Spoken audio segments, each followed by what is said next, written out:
Okay guys, so I have nowhere else to film today, so I'm going to film in my car. And today I just decided to do kind of a really quick book review type of thing. So just going to talk about a couple books I've been reading, or that I read in the last couple months. Boom, Crick Crack by Edwidge Danticat. I actually really like this book, and I feel really weird saying that I like this book because it's primarily about death and rape and all the terrible things that happened in Haiti. Well, have happened and to a certain extent still do. And it's so, everything that happens in the book is so depressing and so sad, but the writing is incredibly good. Tons of rape, tons of really violent death. It's really good, but it's so sad. So I would recommend that one. Next one is Small Place by Jamaica Kincaid.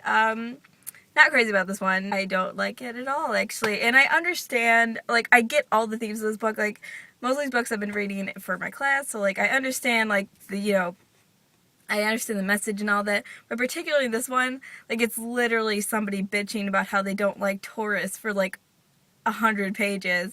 And it's such a chore to read, and I couldn't get into it. I'm just like, you're just complaining, and I understand that, like, I'm sure it sucks to have people come to where you live and think it's so great, even though they don't understand. I'm sure that happens all the time. It's not a bad book. I'm not saying it's a bad book. I just find the writing style, like, there's no narrative in this book at all. It's strictly just her bitching about Americans and Europeans. So, I don't know, maybe I've just offended. No, I'm not, though. I don't know, I just didn't like it. Our Sister Killjoy by, I'm just gonna say Adu.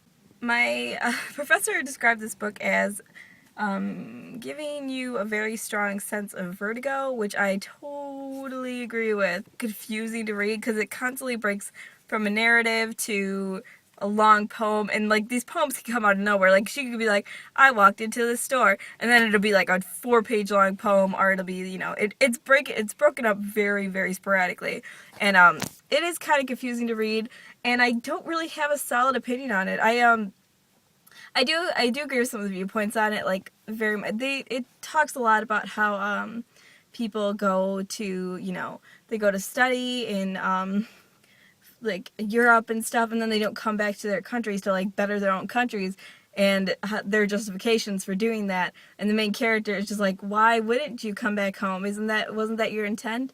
Like that's certainly very interesting. There's a lot of really interesting points in this book, and I do like that about it, but it's so confusing to read. Also read, obviously, Hunger Games, and I read Water for Elephants. Hunger Games, of course. I really love this book, and I know so many people hate it, like, and compare it to Twilight. The thing about this is, though, like, I don't think the writing's necessarily bad. I think it's just incredibly simple. It's very simple writing, and I think it makes up for it in the story. I think the story is incredibly engaging, and I really like Katniss. Obviously, if you haven't read The Hunger Games already, I would totally recommend it. It's not like Twilight. So many people compare it to Twilight, and I'm just like, the writing's not god-awful, it's just incredibly simple, and also, it's a strong female character who isn't basing her whole life off of loving somebody. There's the biggest difference right there. And also, Water for Elephants is actually really good. I think I might do a book-movie comparison on that, because I fucking hate the movie. I think the movie's awful. It's so bad. I think overall it's a good book. Like, my biggest complaints about it are that, like, the whole story about the old guy, I don't think it's necessary. I think it's like, I wish they would have just told the story from him as a young guy being in the circus, because that's all I cared about. I don't care about him as an old man, and I really don't think it added anything to the story. So if they could have just taken that part out, that would have been fine. But, I mean, it doesn't, like, deter from the story. I just don't find it particularly necessary. That is all I have to say for today. This took much longer than I wanted to. So, I will see you guys tomorrow. Bye!